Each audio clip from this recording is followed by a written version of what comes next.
Dang it.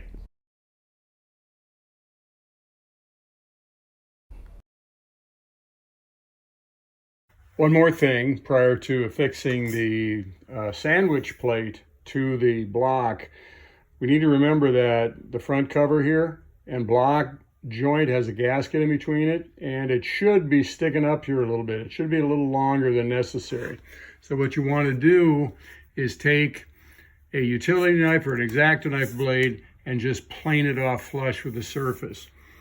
Okay, otherwise you got material that's going to be in between the two parts and could generate a leak. So you slice that off flush, then put a thin layer of RTV in both positions. And also back here where you injected that RTV to seal between the rear main cap and the block, put a little bit on here as well. If you've got a little RTV sticking out on top, of course, you want to slice that down or plane that down flush, but never hurts to put a little RTV in those spots. So we're ready to put it on.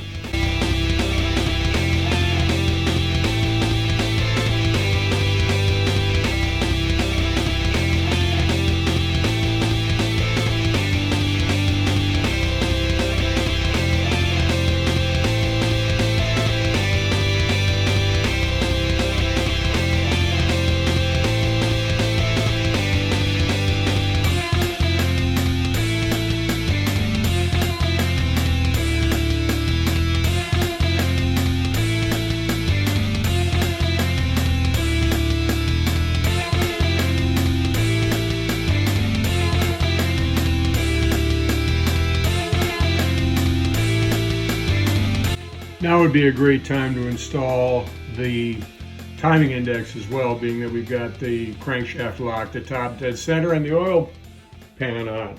The other car, the other engine, as you can see, doesn't have one because it's got a crankshaft position sensor down there. The Morelli system takes care of the timing.